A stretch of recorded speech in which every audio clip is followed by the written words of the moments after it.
Now suppose we have an example CH3 C double bond O CO.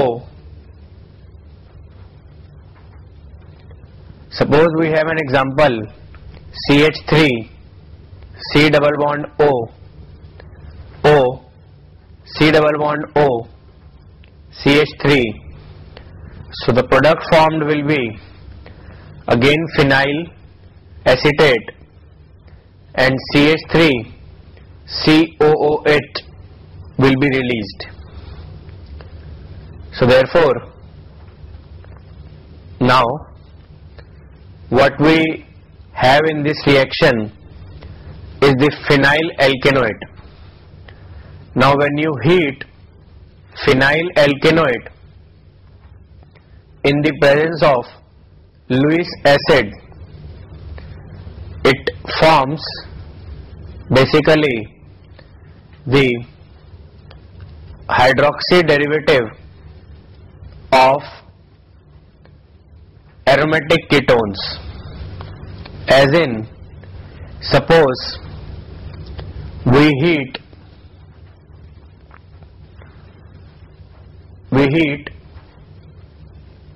phenyl acetate in the presence of AlCl3, we get orthohydroxy acetophenone and para-hydroxy acetophenone.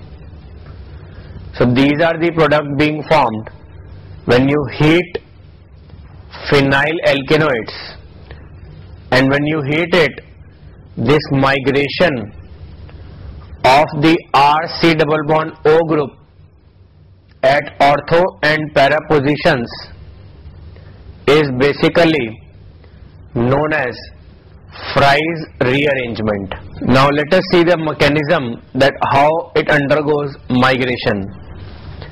In this, first of all, what happens is that the O has got a lone pairs, so that act as a nucleophilic site, and from this O atom electrons are donated to AlCl3, which is a Lewis acid. Hence we have phenyl ring, over that we have O positive, then C double bond OR and AlCl3.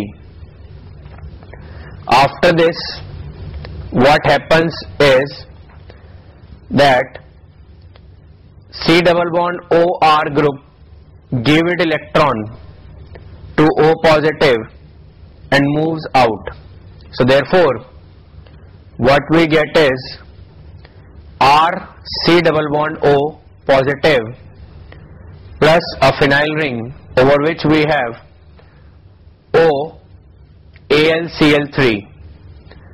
Now lone pairs on the O will actually show resonance, and hence a negative charge will come at the ortho position. Now this negative charge will actually attack on the C positive, that is RC double bond O positive carbon, and forms phenyl ring at ortho position. We have now C double bond OR group, and after this, at this position we have H plus ion. It will move out, and by resonance we will have this product as you can see on the screen. Now what we do is, after this we hydrolyze it in the presence of H2O H plus, and hence it forms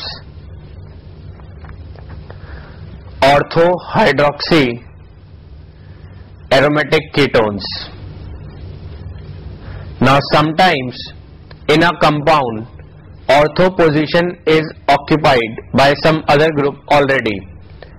So in that case what we do is that this RC double bond O group migrates to the para position.